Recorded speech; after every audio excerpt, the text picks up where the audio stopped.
ស្វាគមន៍មកកាន់សាលាជំនាញវិទ្យាបកប្រែដែលមានព្រៀនវិទ្យាគ្រប់កម្រិតបកប្រែសំណេរបកប្រែតលមកទូទៅគ្រប់កម្រិត Welcome to the translation and grammar school based in Phnom Penh of Cambodia where quality comes first គេមកនេះខ្ញុំរៀនអ្នកនរគ្នាបញ្ចប់នៅបកប្រែបដភាគ2 Okay today I will teach you and finish this posting interpretation part 2អត្ថបទទី22 passage 22នេះជាចំណងជើងលោកស៊ីនស៊ីសមុទ្រនិងលោកកែវសារ៉ាត់ល្បីល្បាញដូចគ្នាថ្មីបើខុសចំនួនក៏ដោយអញ្ចឹងទៅយើងបកអង់គ្លេសយើងដាក់ថាស៊ីនស៊ីសមុទ្រ and កែវសារ៉ាត់celebrated in spite of different time អញ្ចឹងអ្នកមើលអង់គ្លេសក្នុងវងចោនេះស៊ីនស៊ីសមុទ្រ and កែវសារ៉ាត់ are celebrated in spite of different time អញ្ចឹងក្នុងការបកប្រែបដតលមកគឺអ្នកនរគ្នាចាំបាច់ត្រូវតែយកពាក្យអង់គ្លេសដែលគេប្រើប្រាស់ទូទាំងសកលលោកយកទៅរៀបតាមខ្មែរតាមប្រយោគខ្មែរគេនិយាយដល់ត្រឹមណាយើងយកអង់គ្លេសទៅរៀបតាមហ្នឹង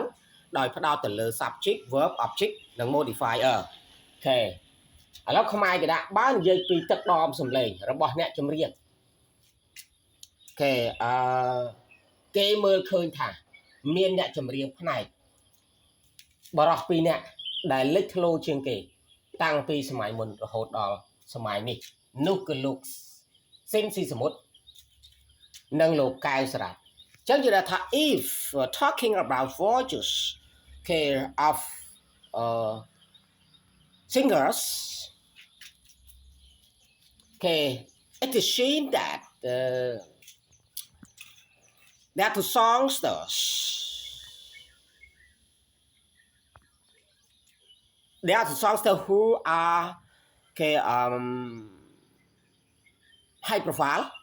okay ហើយយើងដាក់ស៊ីនស៊ីមុទ្រ and កែវសារ៉ាត់មកយើងអស់នេះមើលអង់គ្លេសនេះទៅនេះ if talking about voices of singers ក៏មក it is seen that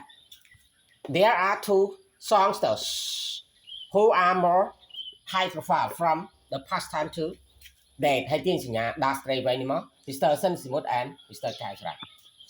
ខ្មែរបន្តទៀតលោកស៊ីនស៊ីសមុទ្រគឺជាអ្នកចម្រៀងក្នុងទសវត្សរ៍ឆ្នាំ60គេចំណែកឯលោកកែវសារ៉ាត់គឺជាអ្នកចម្រៀងក្នុងទសវត្សរ៍ឆ្នាំ80គេអញ្ចឹងគេដាក់ថា ស៊ីនស៊ីសមុទ្រ is a songster គេ was a songster in 1960s whereas កែវសារ៉ាត់ was a songster in 1980s ចឹងអ្នកនរមើលអង់គ្លេសនេះមកជាន់ទៀតក្នុងវងចោសិនស៊ីសមុទ្រ was a songster in 1960s គេចឹងឆ្នាំ1960ហើយមានអក្សរ S ទូចទៅក្បែរលេខ60នេះអានឹងបញ្ជាក់ទសវត្សរ៍ហ្នឹងហើយខ្មែរមក whereas កែវសារ៉ាត់ was a songster in 1980s ខ្មែរបន្តទៀតទោះបីអ្នកទាំងពីរខុសចំនួនក៏ដោយក៏ប្រជាប្រិយភាពរបស់ពួកគេនៅតែលេចធ្លោជានិច្ចពីព្រោះទឹកដមសម្លេងរបស់ពួកគេស្ដាប់មិនចេះចិនណាហើយអាចនិយាយបានថាគឺជាអ្នកចម្រៀងសម្លេងមាសដកហេតុតិចមកជាពិសេសស៊ីនស៊ីសមុទ្រចឹងអ្នកគេមើលខ្ញុំអានអង់គ្លេសឲ្យហ្មង although the both have different time ខ្មែរមក their popularity remains high profile because their voices is not too tired to listen ខ្មែរមកទៀត and it can be said that they are divas ដាក់សញ្ញាត្រីវិញសញ្ញាដាក់សញ្ញាមក specific colors in season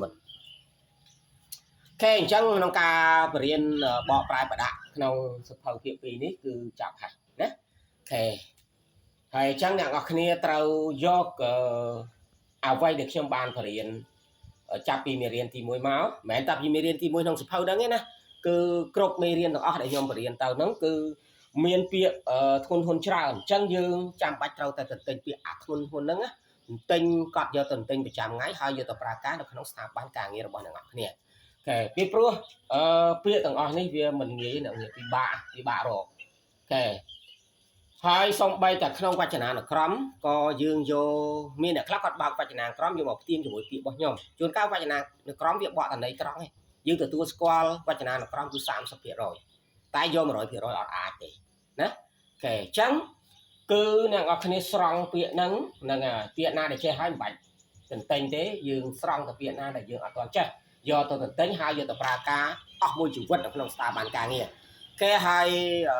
កុំភ្លេចចុចពាក្យ Subscribe និងសញ្ញាកណ្ដឹងដើម្បីបានវីដេអូថ្មីពីខ្ញុំរាល់ថ្ងៃចុងក្រោយជូនពរដល់អ្នកនរគ្នាជាពិសេសសិស្សរបស់ខ្ញុំទាំងរៀនផ្ទាល់និងរៀនតាមអនឡាញទទួលបានជោគជ័យក្នុងការសិក្សា